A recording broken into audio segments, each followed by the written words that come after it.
Bonjour, j'ai décidé de faire cette petite vidéo suite à une discussion que j'ai eue avec Cédric en visionnant un peu les vidéos qu'il avait fait sur la chaîne YouTube Juste Papa, et chaîne à laquelle je vous invite justement à aller vous abonner en cliquant sur la petite cloche en haut.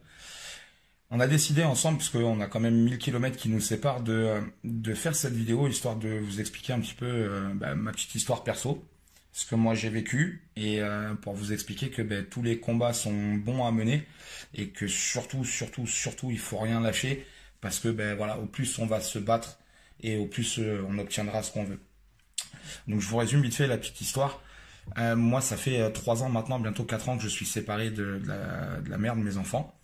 Je suis parti de la maison en février 2017 après avoir été trompé.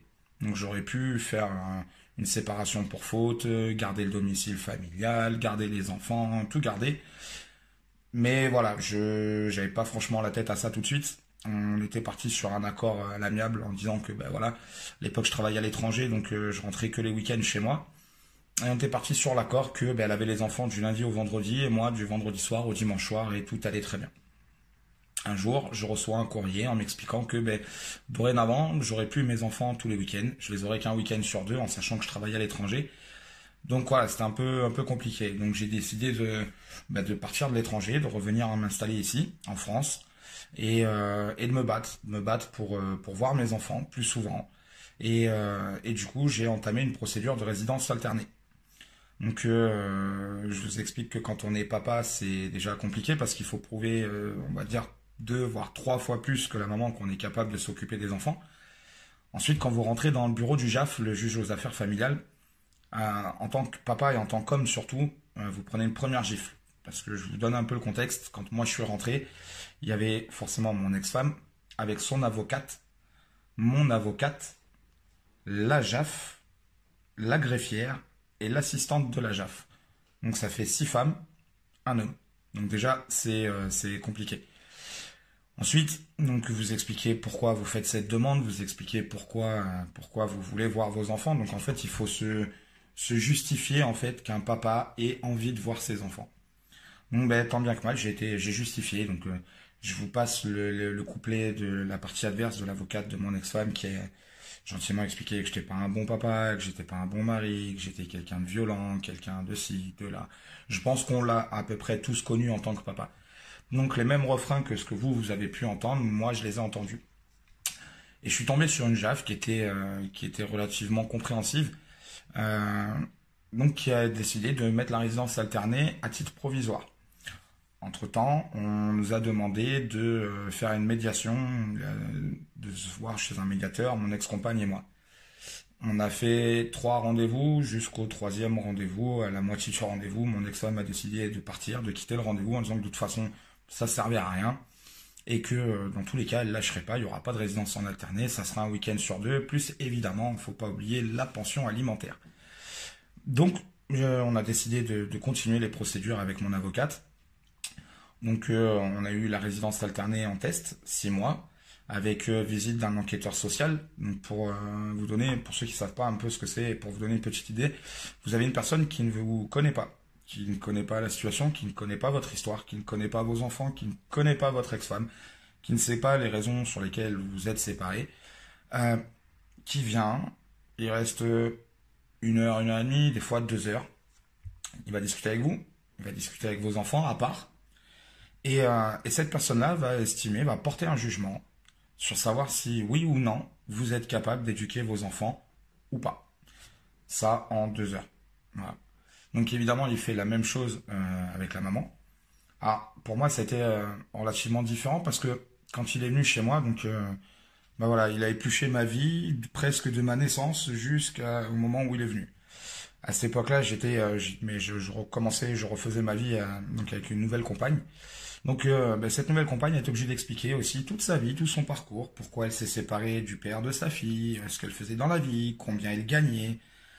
Et bizarrement, quand ce même enquêteur social est parti chez la mère de mes enfants, il n'y a pas eu plus de justification que ça. Il n'a rien demandé par rapport au compagnon de madame, il n'a pas demandé grand-chose à madame.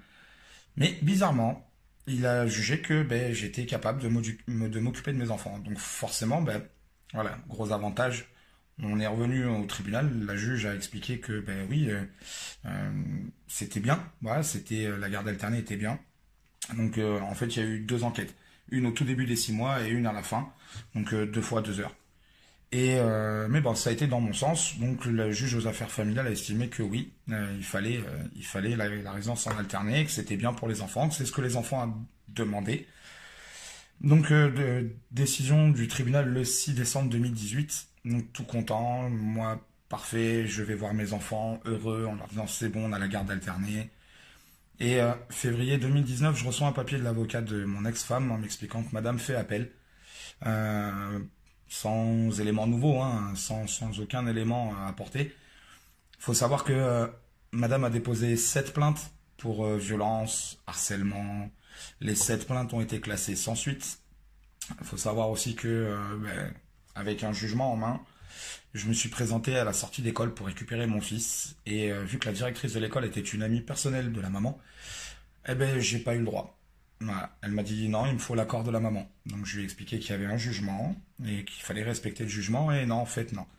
Donc en tant que papa, il a fallu que je fasse pour récupérer mon fils, pour récupérer, en fait, pour juste faire valoir le droit que le juge m'a accordé. Il fallait que je fasse venir les gendarmes. Donc on a été accompagné de 7 gendarmes, faire venir les forces de l'ordre dans une école, devant les parents, devant les autres enfants, juste pour récupérer mon fils. Je pense que c'est un peu compliqué à vivre. On se sent, on se sent pas bien en fait. Mais je me dis à la limite c'est pas grave, on laisse passer encore. Jusqu'au jour où on a commencé à subir un peu de pression, un peu de chantage. C'est-à-dire que quand les semaines de vacances se font, je dois récupérer mes enfants le lundi à 18h chez la maman. Forcément, il y a toujours quelque chose, il se passe toujours quelque chose qui fait que je les récupère plus vers 19h que vers 18h. Mon fils fait du foot et souvent, un week-end sur deux, l'entraîneur de mon petit reçoit un texto en expliquant que si le papa est présent au stade, et je rappelle qu'un stade est un lieu public, que je n'ai aucune interdiction d'approcher mes enfants, parce que sinon j'aurais pas eu la résidence alternée. Donc si la présence du papa au stade est effective le jour de son week-end, elle ne mettra pas le petit au foot. Pour vous donner une idée, mon petit vit pour le ballon. Voilà, c'est sa grande passion. Et donc voilà, je veux dire, à chaque fois, c'est toujours, on va prendre le petit en otage, en disant, voilà, si ton père il est là, tu feras pas ça. Vous voyez, là, on approche des fêtes de Noël. On a toujours fait depuis 3 ans de la séparation. Sur les Noëls, peu importe chez qui les enfants étaient, on faisait toujours un jour chez l'un, un jour chez l'autre. Et cette année, vu qu'on est en pleine période de procédure d'appel, ben, cette année, j'ai pas le droit de fêter Noël avec mes enfants. C'est-à-dire qu'aujourd'hui, je fais comme vous, je regarde la télé, je vois des belles petites familles autour d'un arbre de Noël avec des guirlandes, il y a le papa, la maman, les enfants, tout est bien. J'ai des amis comme vous qui postent sur les réseaux sociaux, comme les vôtres, avec un arbre de Noël, avec les cadeaux pour les enfants. Je suis parti en vacances avec mes enfants. On est tous là. Et moi, je me dis que en fait, ce jour-là, je serai seul. Voilà, simplement sans mes enfants, sans avoir le plaisir de voir les yeux de mes gamins quand ils vont ouvrir leurs cadeaux le soir de Noël. Ma fille a 11 ans, c'est le premier Noël que je vais fêter sans elle et sans lui, sans mon fils non plus. Je me dis, et là je parle en tant qu'humain, en tant qu'être humain, je pense qu'on n'a pas le droit de faire vivre ça à un être humain quel qu'il soit. Maintenant, je sais pas si cette vidéo sera vue, je sais pas combien de vues elle aura, je sais pas si des gens du gouvernement la verront, je sais pas si des conseillers de nos gouvernants verront cette vidéo, je l'espère. Mais si c'est le cas, j'espère que ils réfléchiront un peu à ce que nous les papas on peut subir, aussi bien en termes de dénigrement, en termes de souffrance, de tristesse. Je pense que un papa, ça vaut autant qu'une maman. Je dis pas que ça vaut plus, je dis que ça vaut autant qu'une maman. Alors certes, on entend souvent les mamans qui nous disent oui, mais on l'a porté pendant 9 mois, on l'a sorti de notre ventre. Oui, c'est vrai. Vous savez, moi j'ai assisté aux 2 accouchements, donc j'ai été présent. J'ai tenu la main, j'ai coupé le cordon, voilà. J'ai été présent pour mes enfants dès leur naissance. J'ai toujours été là pour le bain, pour les couches, pour les courses, pour donner un biberon. Donc oui, effectivement, les mamans, vous le portez pendant 9 mois. Vous savez, j'ai une phrase qui résume un peu la situation pour moi de deux parents et des enfants. C'est comme si vous, demain, vous plantez une fleur, une plante. Pour que cette plante elle puisse grandir, il faut deux éléments, du soleil et de l'eau. Si vous enlevez un des deux, ben, la plante elle grandira pas. Ben là, c'est un peu pareil. Un enfant, c'est fait à deux, il y a un papa et une maman. Si vous enlevez un des deux, ben forcément, la, la, la vie de l'enfant sera complètement différente. Il y a, il y a des gens qui ne méritent pas, je le dis très, très clairement, il y a des papas qui ne méritent pas d'avoir des enfants. Pour moi, ces gens-là, ce ne sont pas des papas, ce sont des géniteurs, je l'ai déjà dit sur une précédente vidéo. Il y a des mamans qui, comme des papas, sont juste des génitrices qui ne méritent pas le statut de maman. Je vous passe tout ce qui est termes financiers en fait, parce que en tant que papa, vous avez aussi normalement, hein, je dis bien normalement, les mêmes droits qu'une maman en termes d'allocation familiale, en termes de tout ça. Mais il s'avère qu'en fait, non, vous n'y avez pas le droit. Mais j'ai toujours expliqué à la mère de mes enfants que mes enfants, je les voyais pas comme une source de revenus. Après, chacun voit midi à sa porte. Bien sûr, il y en a qui ont besoin d'obtenir toutes ces aides, que ce soit des pensions, que ce soit des aides de l'État pour les enfants. Enfin, après, il faudra juste m'expliquer les sous qu'on donne, où est-ce que ça part. Voilà, si vraiment ça part pour les enfants, je pense pas. Mais c'est encore un autre débat. Et c'est un débat sur lequel j'ai même pas envie de m'attarder parce que, comme je vous le répète, personnellement, je vois pas les enfants comme une source de revenus. C'est méchant ce que je vais dire pour les femmes qui vont visionner la vidéo, mais souvent on entend les femmes qui disent ah ouais, mais moi je veux la pension alimentaire, je veux ça, je veux ça, je veux ça. Ouais, moi, nous on veut juste voir nos enfants en tant que vous en fait. Donc c'est compliqué en tant que papa. Aujourd'hui, mes enfants vont être entendus, du moins ma fille va être entendue au mois de janvier par la cour d'appel d'Aix-en-Provence pour qu'elle puisse enfin exprimer ce qu'elle veut. Ce qu'elle veut elle et ce que son petit frère veut. Je ne peux pas me permettre de le dire aujourd'hui parce que la procédure est en cours. La seule chose que je peux vous dire à tous les papas qui sont en train de se battre en ce moment et qui sont au fond du trou, au fond du gouffre, accrochez-vous. Accrochez-vous parce que je vous jure que ça vaut le coup. J'ai, sur le début de la séparation, donc, comme je vous ai dit tout à l'heure, je suis parti en février 2017. Au mois d'avril, c'est le mois de naissance de mes enfants. Et le fait de ne pas pouvoir fêter leur anniversaire, ça m'a fait vriller. J'ai voulu faire la plus grosse connerie qu'un être humain peut faire. Et, euh, et je suis tombé sur un gendarme qui est, franchement, qui est un mec comme ça. Qui a su me parler, qui a su m'expliquer que dans la vie, il faut se battre, il faut s'accrocher, et qu'il y avait deux petits bouts de chou qui comptaient sur moi. Donc j'ai pas fait cette connerie, heureusement. Et j'ai vu que, ouais, il y a deux petits loulous qui comptent sur moi. Donc, le message que j'ai juste envie de vous passer à tous, c'est que ce combat, on ne peut pas le mener tout seul. Il y aura toujours des gens qui seront obligés d'être à vos côtés pour le faire. Ça peut être une assistante sociale, ça peut être une avocate, ça peut être un gendarme, ça peut être un pompier, ça peut être un autre papa comme vous, qui s'est battu, qui a obtenu, qui a réussi. Ça peut être un papa qui est en plein combat. Dans tous les cas, on ne peut jamais être seul pour affronter les choses et surtout il ne faut pas être seul pour affronter les choses. C'est pour ça qu'aujourd'hui, j'espère que de plus en plus de papas comme nous vont aller dans notre sens.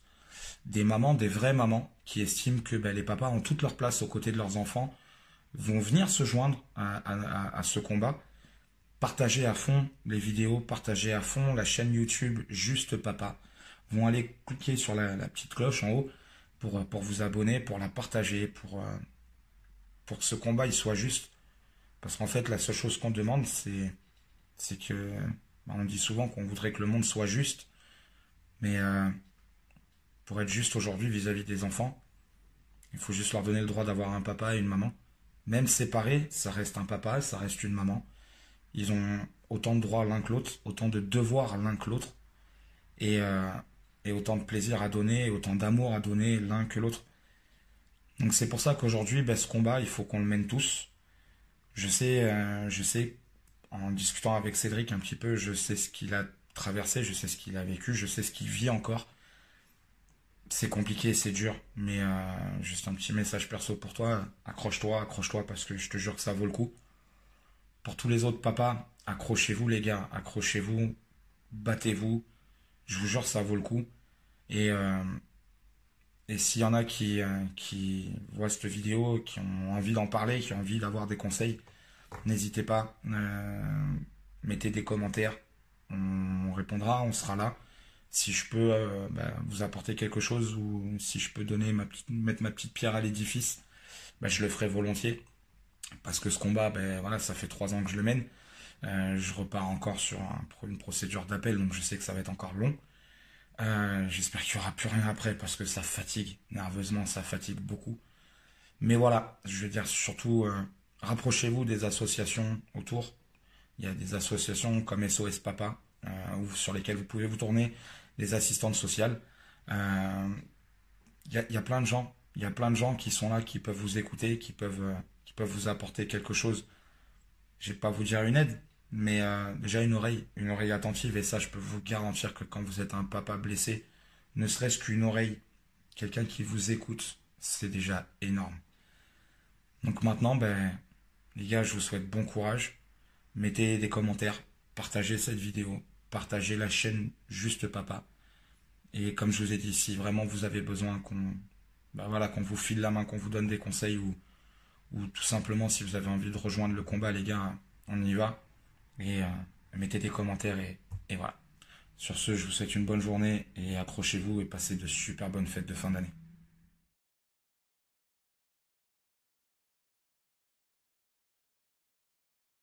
Salut les papas, salut les parents, c'est Mahmoud.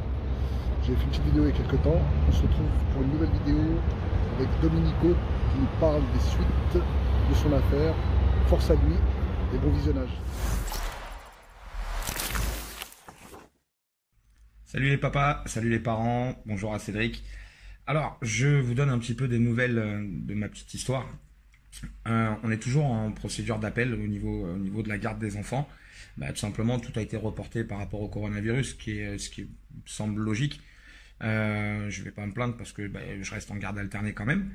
Je vous donne des petites nouvelles parce que pour ceux qui ont suivi le live, ils savent que j'ai eu quelques péripéties. Pour ceux qui ne l'avaient pas suivi, je vous résume vite fait l'affaire. Quand je me suis donc séparé de la maman de mes enfants, je me suis remis avec quelqu'un avec qui je me suis séparé aussi. Et une séparation, on va dire compliquée puisque madame n'a pas apprécié en fait on se sépare. Et de là, tout simplement, elle s'est mise copine avec la mère de mes enfants. Donc il y a un proverbe qui explique bien, hein, les ennemis de mes ennemis sont mes amis. Je l'ai appris à mes dépens. Et du coup, cette gentille demoiselle, on va dire, a fait à peu près comme la mère de mes enfants. C'est-à-dire qu'elle a été déposée plainte sur plainte, sur plainte, sur plainte, sur plainte, pour les mêmes faits, pour les mêmes motifs.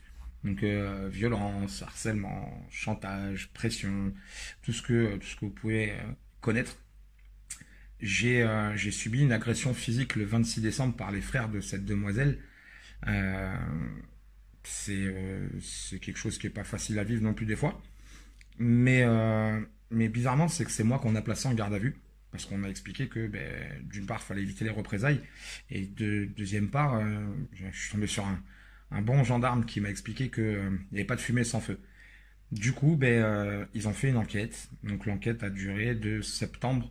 Donc ouais, première plainte, je crois que c'était fin août, début septembre, jusqu'au mois de juin. Donc j'avais été placé en garde à vue donc le 26 décembre, dans la nuit du 26 au 27. J'ai effectué 21 heures de garde à vue et lundi dernier, donc le 29 juin, la gendarmerie m'a convoqué pour faire mes 3 heures de garde à vue restantes, puisque c'est la garde légale, 24 heures, et pour m'expliquer que en fait, il n'y avait rien, tout était classé sans suite. Donc voilà, et on va dire que personnellement, je suis pas forcément plus étonné que ça.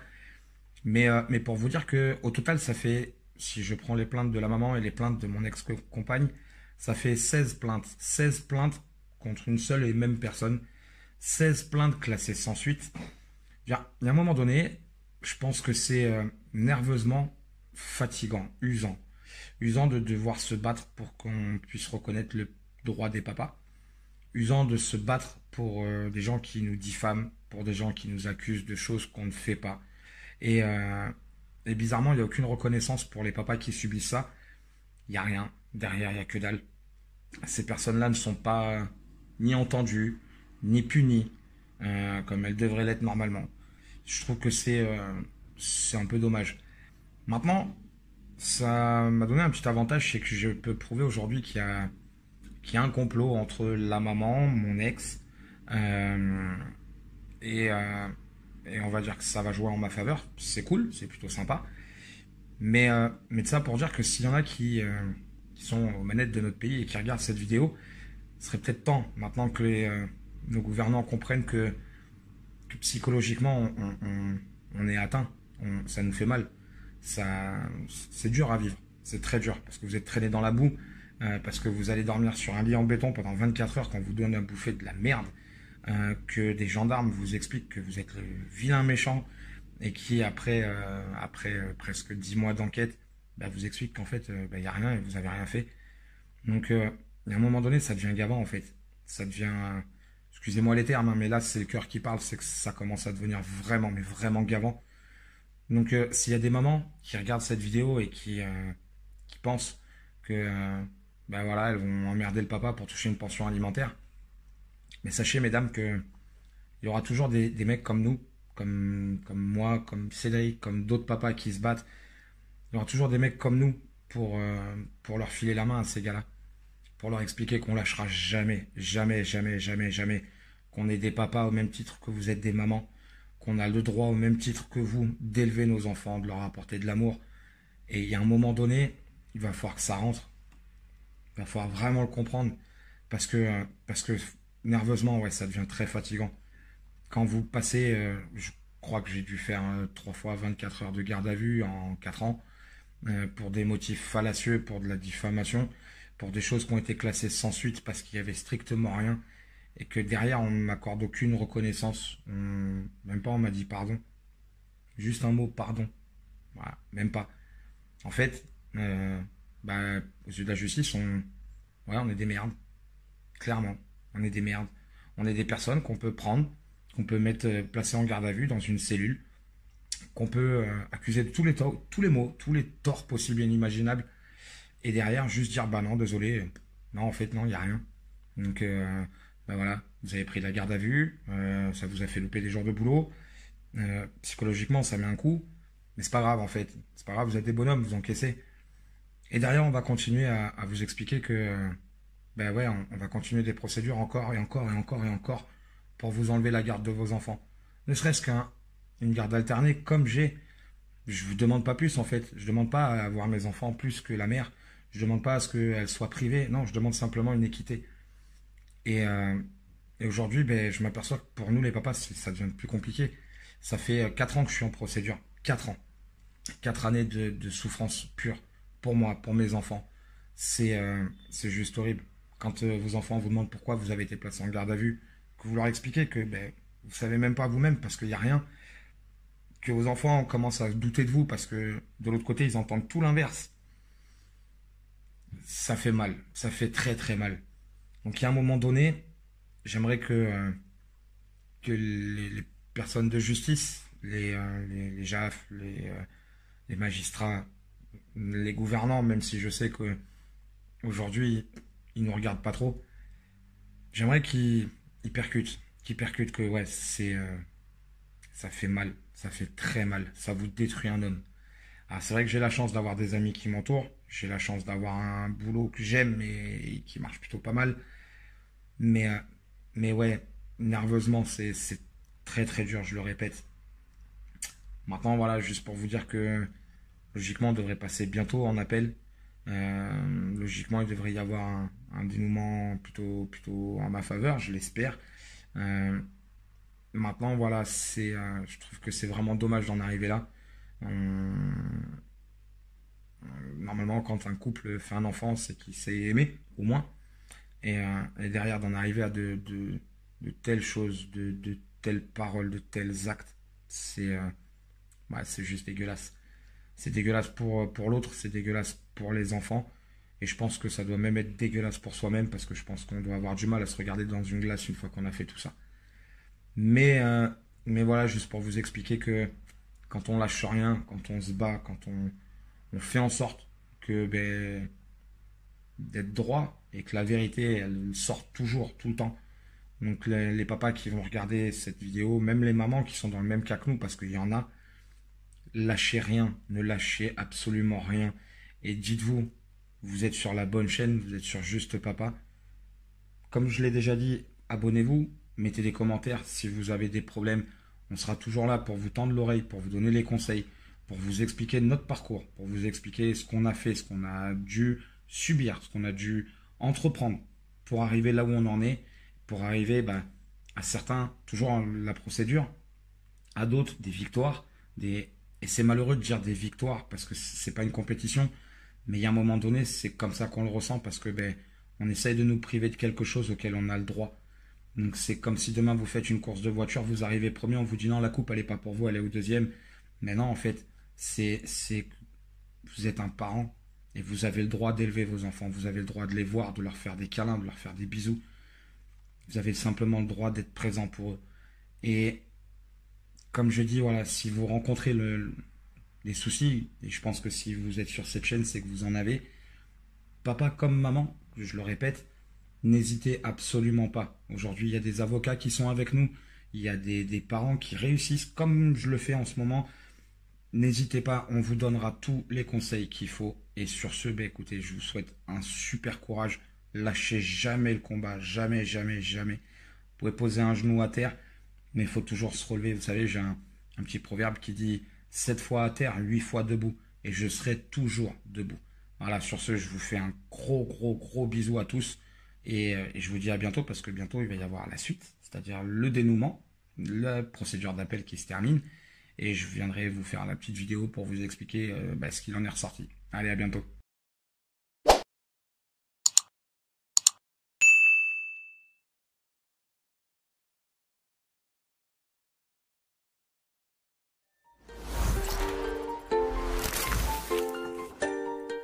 Salut les papas, salut les parents, salut les amis, c'est Domenico. Écoutez, je viens un petit peu vous donner un peu des nouvelles de la procédure. Donc pour ceux qui ont suivi un peu l'histoire, je passais en cours d'appel au mois de décembre. On a eu le délibéré le 11 février, donc jeudi dernier. Et encore une fois, la garde alternée a été prononcée. Donc il n'y a rien qui change, malgré toutes les allégations mensongères de la mère, malgré les plaintes à répétition de la mère, malgré, pour ceux qui ont suivi l'histoire, le fait que mon ex-compagne, donc la femme que j'ai eue après la mère de mes enfants, s'est ralliée à la mère de mes enfants, a déposé aussi énormément de plaintes, malgré les 72 heures de garde à vue. Il n'y a rien. Voilà, toutes les plaintes sont classées sans suite. La garde alternée est de fait actée par la cour d'appel. Ce qui est rigolo, c'est que pour une fois, pour une fois, je dirais pas pour une fois parce que c'est ma quatrième année de procédure et depuis 4 ans, j'ai toujours eu gain de cause. Donc jusque-là, ça va. Mais c'est vrai que pour une fois, la juge a reconnu que c'était pas un papa violent ou un papa agressif ou tout ce que l'avocat de mon ex a pu dire. Mais elle a reconnu la blessure d'un homme en fait. La blessure d'un homme à qui on a voulu priver ses enfants. La blessure d'un homme à qui on a mis des gardes à vue à répétition pour rien, au final, pour aucun fait réel. Les blessures d'un homme qui voilà, a été touché au plus profond, parce que vous le savez tous, hein, tout ce qu'on entend sur nous, ça fait mal à un moment donné, même si on sait que c'est pas vrai, ça fait mal. Donc, ce que j'ai bien aimé avec ce juge, c'est que histoire de faire comprendre à mon ex qu'à un moment donné, ça suffit. Ça suffit les procédures abusives, ça suffit de rouler quelqu'un dans la boue comme ça, notamment quand c'est le père de ses enfants. Hein. Et c'est valable dans les deux sens, hein. Je préfère le préciser. Histoire de lui faire comprendre un peu tout ça, la cerise sur le gâteau, c'est qu'elle l'a condamné à me verser la somme de 3 000 euros. Donc je pense que ça va faire mal quand on tape au portefeuille. Généralement, les gens comprennent Donc j'espère si elle voit cette vidéo qu'elle va comprendre aussi que il y a un moment donné, il faut que ça s'arrête. Il faut que ça s'arrête parce qu'on fait de mal à personne au final. On veut juste l'équité parentale, on se bat juste pour ça. Je pense pas être un mauvais père, au contraire. C'est pas moi qui le dis, hein. J'ai plein de témoignages de gens qui me disent que je suis un super papa. J'essaye de faire ce que je peux pour mes enfants. J'espère le faire bien. Je pense que oui, puisque ma fille veut la garde alternée. Mon fils répète à qui veut l'entendre, qui veut rester avec moi. Donc je pense que si j'avais été un mauvais père, ça serait pas le cas. Mais, euh, mais voilà, j'espère que les gens qui vont voir cette vidéo et les mamans comme les papas qui emmerdent royalement l'autre parent juste pour dire c'est moi que j'ai gagné, c'est moi que ceci et que cela, ben, il y a un moment donné, il faut que ça s'arrête. Il faut que ça s'arrête parce qu'il faut penser aux enfants, faut penser à eux. Quand j'ai vu jeudi dernier ben, le sourire de mes enfants, les yeux qui brillent de ma fille en me disant c'est bon, c'est cool, on reste en garde alternée, la procédure elle est finie parce que après la cour d'appel généralement il n'y a plus rien. La cour de cassation, même si ça lui est traversé l'esprit à mon avis, vu l'argent que ça coûte et vu comment c'est compliqué d'y aller, c'est pas la peine. La seule chose qu'elle peut faire, c'est peut-être me remettre encore en procédure JAF l'année prochaine. Après, comme j'ai dit à mon avocate, hein, moi 3 000 € par an sans rien faire, ça me va. Mais voilà, c'est juste pour dire que stop, ça suffit. Là, je suis content. Voilà, c'est un petit message d'espoir que je vous envoie parce que ça fait du bien quand tout ça, ça s'arrête. Ça fait du bien quand vous vous dites que ben voilà, c'est long. 4 ans de combat, 4 ans de procédure, 4 ans à montrer que vous êtes tout autant capable de la mère d'élever vos enfants, que 4 ans à être sali, 4 ans à être accusé de tout, et qu'au final, vous passez en cour d'appel, il y a 3 juges, et les 3 estiment que en fait vous faites simplement votre rôle de père et que vous voulez assumer votre rôle de père, et ça fait vraiment, mais vraiment du bien. Donc le petit message d'espoir que j'ai envie de vous donner les gars, c'est accrochez-vous, battez-vous, lâchez pas, parce qu'il y a toujours une bonne fin en finale. Quand on regarde, il y a vraiment une justice dans ce pays. Elle est longue, certes, ça je suis d'accord avec vous, elle est très longue. Et c'est pour ça que je dis souvent, et je pense que tous ceux qui ont vu les vidéos ou qui m'ont vu sur la manif qu'on a fait pendant 24 heures, je l'ai toujours dit et répété, c'est nos procédures malheureusement, c'est pas, si on peut ramener ça au sport, c'est pas un sprint, c'est une course de fond en fait, c'est un marathon. Et il faut être armé de patience. Il faut essayer de pas trop déconner parce que si on déconne, on perd tout. Même si je sais que des fois on a envie de tout casser, on a envie d'hurler, on a envie de plein de choses parce que c'est dégueulasse ce qu'on nous fait. Mais en fait, on peut pas. On peut pas parce que il faut savoir faire confiance à la justice, il faut savoir faire confiance à son avocat aussi. Et par la même occasion, je vais la citer pour tous ceux qui sont dans les Alpes-Maritimes, même dans le Var. Même je pense qu'elle doit même aller ailleurs, il faudrait que je lui demande. Mais je vais la citer, c'est maître Anne Kessler qui est à Cannes. Et je lui dis un grand merci parce que ça fait 4 ans qu'elle suit le dossier. Ça fait 4 ans qu'à chaque fois qu'elle a demandé quelque chose, elle l'a obtenu. Et, euh, et honnêtement, c'est un gros soulagement. Donc je sais que parmi les papas qui sont sur la chaîne, il y en a qui n'ont pas eu forcément de bonnes nouvelles. Il y en a d'autres qui en ont eu, j'en fais partie, je m'estime chanceux. Maintenant, voilà les gars, juste pour vous dire, ça fait 6 minutes que je vous explique qu'il ne faut pas lâcher en fait. Il faut vraiment y aller, faut donner tout ce que vous avez à donner et simplement montrer que vous êtes un putain de super papa. Parce que c'est encore malheureux, mais il faut qu'on arrive à prouver plus que la maman, qu'on est un meilleur papa en fait, qu'on n'est pas autant capable, mais qu'on est plus capable. Parce que si on est autant capable, apparemment, c'est pas suffisant. Donc c'est pour ça. Moi je vous dis les gars, voilà, lâchez rien. J'en suis la preuve vivante que on peut nous mettre tous les coups qu'on peut, tous les coups qui sont possibles, toutes les bassesses que l'être humain est capable. Mais faut avoir une grosse carapace, une belle carapace pour tenir. Parce que quand on a des enfants, c'est notre rôle de parent de ne pas lâcher, de lever la tête, de tenir, de garder le smile quand vous êtes avec vos enfants. Et surtout de vous battre. Donc voilà, je vous redonne un petit peu le délibéré, voilà, garde alternée. Donc ça change rien. Madame demandait une enquête psy. peanuts, rien, d'enquête psychologique.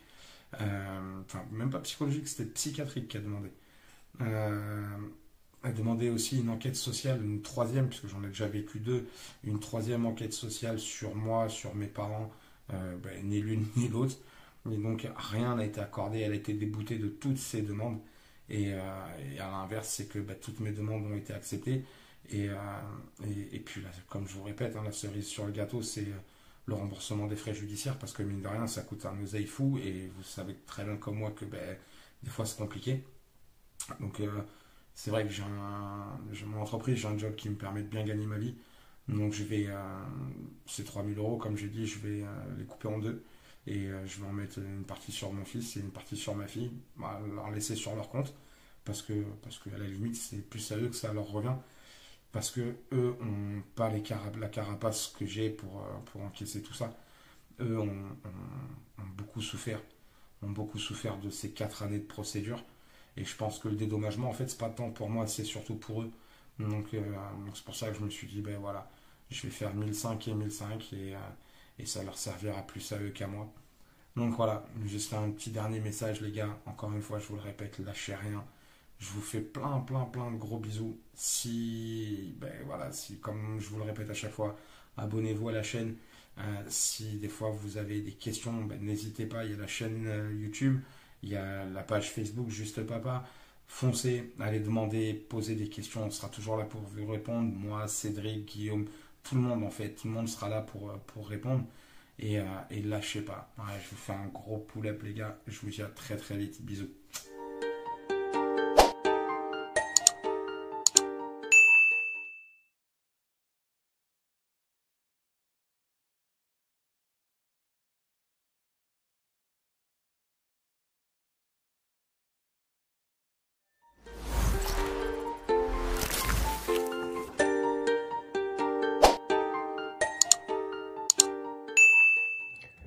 Salut les papas, j'espère que vous allez bien. C'est Domenico. Je sais pas si vous vous rappelez de moi, je pense que ouais. Voilà, comme je vous ai fait la dernière fois, le petit teasing. On est le 31 aujourd'hui et c'est aujourd'hui qu'on a eu le délibéré du dernier jugement JAF. Faut savoir que j'avais refait une demande JAF pour obtenir la garde complète de mes enfants, donc la garde totale, et avec un droit de visite et d'hébergement un week-end sur 2 pour la mère. Je vous rappelle au passage qu'on était en garde alternée depuis 2018, que la maman a fait des siennes tout le temps, des plaintes à répétition, des heures de garde à vue que j'ai mangé pour rien puisque toutes les plaintes étaient classées sans suite. Et la dernière fois on est passé au tribunal et la JAF l'a, on va dire, explosé façon puzzle pour reprendre un peu le petit jargon d'un film bien connu. Donc voilà, aujourd'hui, voilà, je veux juste vous apporter un peu de baume au cœur en vous expliquant que ça y est, j'ai obtenu mon droit de garde, donc la garde totale de mes 2 enfants, ma fille de 14 ans et mon fils 10 ans. La mère a obtenu un droit de visite et d'hébergement un week-end sur 2 et la moitié des vacances, normal, droit de garde classique. On n'a pas encore fini parce qu'il y a une procédure qui va se faire chez le juge pour enfants, puisque le collège de ma fille avait sollicité les assistantes sociales pour faire une enquête, préconisé une AED. Moi, je l'ai accepté, la mère l'a refusé. Au final, ça va passer devant le juge pour enfants. Je pense qu'elle n'en a pas encore fini avec les déboires de la justice. Mais voilà, juste pour vous expliquer qu'il faut rien lâcher. Vous voyez, encore une fois, ça fait 6 années, 6 ans de procédure sur lesquels j'ai mangé sévère, comme vous mangez tous, je pense. Mais voilà, pour vous dire que on lâche rien, et quand on lâche rien, on y arrive. Forcément, on arrive à gagner certaines choses.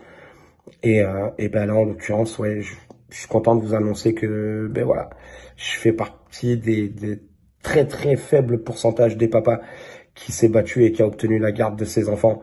Donc, si j'ai un conseil à vous donner, les gars, lâchez jamais rien. Jamais ne lâchez. Et comme je vous ai toujours dit, voilà, je vous ai toujours répété, on peut poser le genou à terre 7 fois, il faudra se relever 8 fois, c'est comme ça, on n'a pas le choix parce qu'on est des papas, on a une carapace assez costaud pour tout encaisser, mais lâchez pas, ne lâchez jamais rien. Le conseil que je vais pouvoir vous donner, c'est, même si c'est compliqué, c'est faire profil bas, vous encaissez tout ce qu'on peut balancer, Vous mangez vos heures de garde à vue comme un homme, sans rien dire, sans pleurer, sans quoi que ce soit. Il faut déguster. Voilà, on n'a pas le choix. On déguste, mais on lâche pas. Et à force, ben, ça paye. Et la preuve, aujourd'hui, dans le jugement, c'est bien stipulé que la mère est inapte. Voilà. Aujourd'hui, un juge aux affaires familiales a déclaré une maman inapte. Inapte à la garde de ses enfants, inapte à l'autorité parentale, enfin au respect de l'autorité parentale conjointe, inapte à l'éducation de ses enfants. Voilà, tout simplement. Donc c'est pour ça les gars, lâchez pas, ne lâchez rien et comme d'hab, si c'est pas encore fait, vous vous abonnez, vous allez cliquer sur la petite clochette de Juste Papa. Comme d'hab, vous laissez des commentaires juste sous la vidéo. Et comme d'hab, si vous avez besoin de conseils, vous n'hésitez pas. Moi, je suis là, d'autres sont là, Cédric est là, on sera toujours là pour vous. En attendant, les gars, un méga pull-up. Moi, dans peu de temps, je vais aller récupérer mes enfants pour entamer ma semaine de vacances avec eux. Et derrière, pour pouvoir, voilà, juste profiter, le kiff le plus total. Donc, je vous fais un énorme bisou à tous. Je vous dis merci pour le soutien que vous m'avez apporté. Et voilà, le soutien, il est réciproque. Si vous avez besoin, je serai là. Allez, ciao, ciao.